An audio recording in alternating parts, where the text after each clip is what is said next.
13 over here on Court and Culture. We're here with our guest Chris, Khalil, my co-host Jeremy. Yes, sir. Appreciate y'all being here with us. So we're gonna dive straight right into it. So recently, NBA Cup. We also just seen the New York Knicks came up with a good win over the San Antonio Spurs. You can't complain. It was a good win. Not gonna raise the banner though. How y'all feel about that?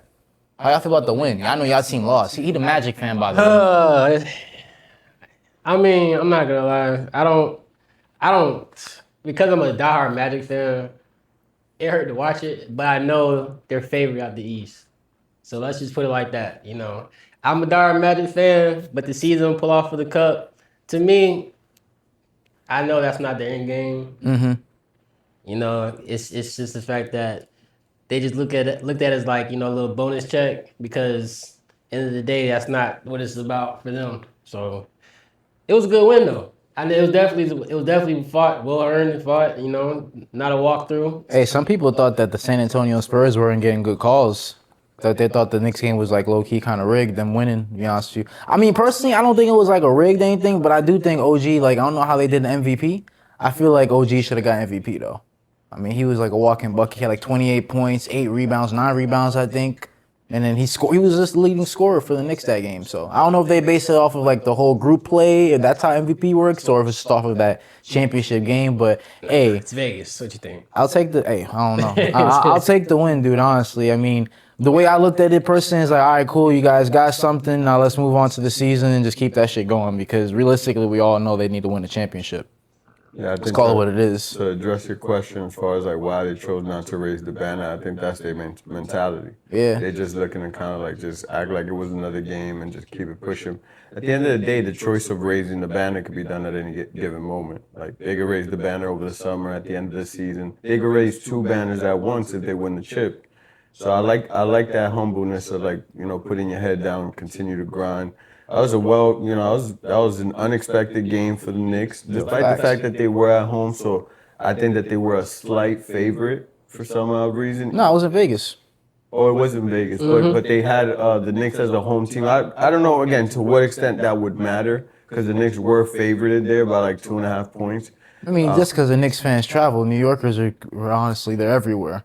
Yeah. So, yeah. I mean, they just have a lot of fan base Probably over there. that. Probably a San Antonio, a little bit smaller of a market, so it's that's part of the reason why. But it was a neutral ground.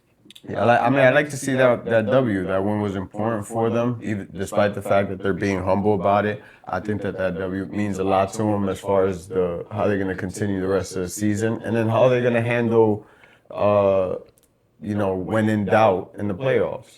You know what I mean? Like that was a when in doubt game. Like, Man, they just need to step it up on. So they keep this shit going.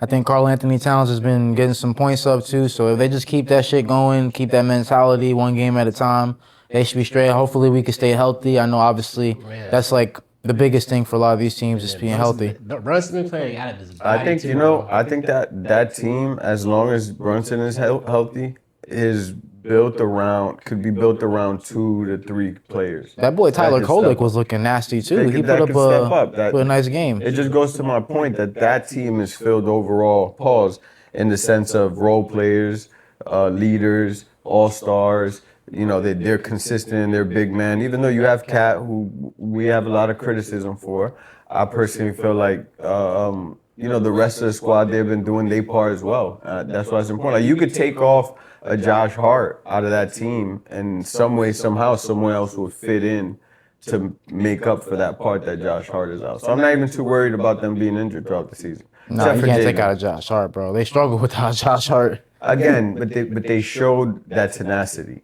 They showed, right now they're second in the East. They ain't struggled that much.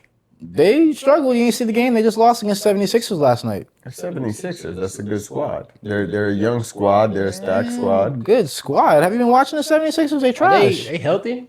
They're decent. Joel Embiid is in and out.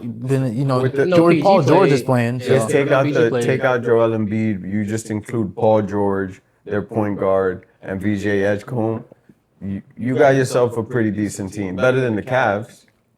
Decent team. I don't know about that. I mean, Cavs is what? Cavs right now is like 9th in the East. Excuse me, that's Atlanta Hawks. Cavs is like 7th in the East. Cavs right now are 8th in the East. There you go. So Atlanta's 9th. Then you got Atlanta's currently But at all ninth. these teams are over 500, so it's not that they're bad teams. Right. They're just in a competitive East right now. So again, better than Cleveland in my opinion. 76ers right now, I would say, personally, I think 76ers is a better team overall the way they've been playing over the Cavs. The Cavs have been losing a lot of games recently. They haven't really been competing like how they normally are. They're coming up short. They're losing against teams that are below 500. It's not looking so hot for the Cavs right now, considering they do have an all-star like a Donovan Mitchell. You have an Evan Mobley who did win Defensive Player of the Year not too long ago. So, yeah, I think they should be a better team, but they're not better. You're looking like Brooklyn right now. It's what's happening. Brooklyn? Which Brooklyn? Brooklyn with Fuck the no. whole trio. Hell no. This is how bad they look, though. No, they're It's definitely. unacceptable for them to be where they're at right now. It's definitely Not compared to unacceptable, but they last year, they don't for look like sure. Brooklyn. Those It's are unacceptable. completely different team.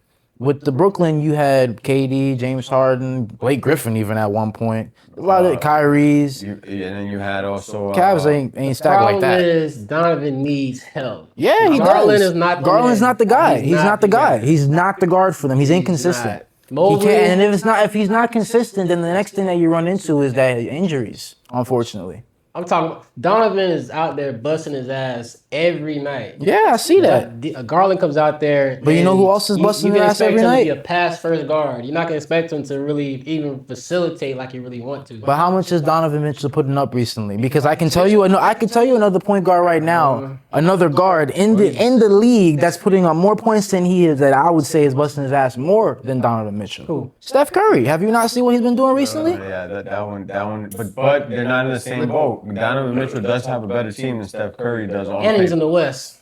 On paper. That whole West argument, we can argue right now that the West and the East right now are fairly close in comparison as far as being They're close, teams. despite the Now, discrepancy obviously, that we know Take the top OKC's five out the West. top five up the West. You got and it's OKC, you got competitive as OK. hell. Same thing with the No, East. and you put them against the East, though. It's still going to be competitive. Who's top five in the East? Top five in the East: Knicks. Detroit, New York, Raptors, Boston, and Philly. Maybe Philly you can leave them out, but if you throw the Magic in there, or even if you throw a Cleveland in there, And then who's top five in the West? and then you have to understand a lot of the top five right now is inconsistent because Trae Young has been missing. He hasn't been playing. Okay, let's talk current. Who's And top Atlanta five? Hawks have Who's still- top five in the West right now. Then Top We five in break the it West, down. we got OKC, Denver Nuggets, San Antonio, Los Angeles Lakers, and the Houston Rockets. All right,